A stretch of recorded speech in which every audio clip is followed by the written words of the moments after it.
স্বৈরাচার পতনে দীর্ঘ লড়াই সংগ্রামের পথ পাড়ি দিতে হয়েছে বলে মন্তব্য করেছেন বিএনপির স্থায়ী কমিটির সদস্য নজরুল ইসলাম খান। তার মতে ছাত্র জনতার আকাঙ্ক্ষা ধারণ করে রাজনৈতিক দলগুলো সিদ্ধান্ত নিতে না পারলে দেশের সংকট দূর হবে না। দুপুরে ঢাকা রিপোর্টার্স ইউনিটিতে এক আলোচনা সভায় তিনি এসব কথা বলেন। এ সময় রাজনৈতিক দলগুলোকে চ্যালেঞ্জ নিয়ে গণ আকাঙ্ক্ষা পূরণে কাজ করার আহ্বান জানান গণসংহতি আন্দোলনের নেতা জুনায়েদ সাকি। আর অন্তর্বর্তী সরকারকে আরও দায়িত্বশীল হওয়ার আহ্বান বিপ্লবী ওয়ার্কার্স পার্টির সাধারণ সম্পাদক সাইফুল হকের।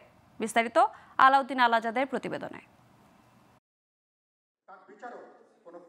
বুধবার রাজধানীর সেগুনবাগিচায় ঢাকা রিপোর্টার্স ইউনিটিতে রক্তে ভেজা গণ অভ্যুত্থান গণ আকাঙ্ক্ষার বাংলাদেশ বিষয়ে আলোচনা সভার আয়োজন করে বাংলাদেশের বিপ্লবী ওয়ার্কার্স পার্টি।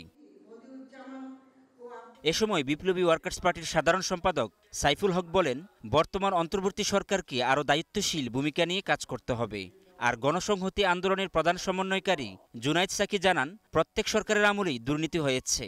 যে দেশের তরুণরা এই আকাঙ্ক্ষা পোষণ করে রাজনৈতিক দল সেটাকে পূরণ করার জন্য প্রস্তুত হয় না, সেখানে বুঝতে হবে বড় ধরনের সংকট এসে হাজির হবে। সুতরাং আমাদের রাজনৈতিক দলগুলোর সামনে এটা বড় চ্যালেঞ্জ যে আমাদের দেশের তরুণ সমাজ যে সমাজকে যে রাষ্ট্রকে কল্পনা করছে সেই রাষ্ট্রের দাবি আমরা পূরণ করতে প্রস্তুত হচ্ছি কিনা। সরকারের মধ্যে কিছুটা নার্ভাসনেসও আমরা খেয়াল করছি।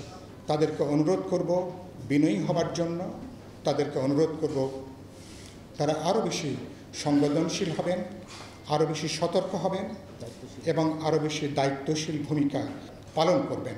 এ সময় বিএনপি নেতা নজরুল ইসলাম খান বলেন, স্বৈরাচার পতনে দীর্ঘদিন লড়াই সংগ্রাম করতে হয়েছে, তাই ছাত্র জনতার আকাঙ্ক্ষা ধারণ করে রাজনৈতিক দলগুলোকে সিদ্ধান্ত নিতে হবে। এটা একদিনের, 2 দিন, 5 দিন, 1 মাসের লড়াই ছিল না। এটা একটা দীর্ঘদিনের লড়াইয়ের পরিসমাপ্তি ঘটেছে জুলাই আগস্টের আন্দোলনের মাধ্যমে।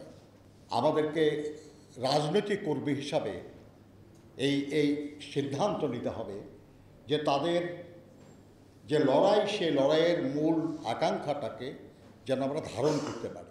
তবে সব সংস্কার অন্তর্বর্তী সরকার করে দেবে না। তারা কি কি সংস্কার করবে তা জনগণকে স্পষ্ট করতে হবে বলে মনে করেন এই বিএনপি নেতা।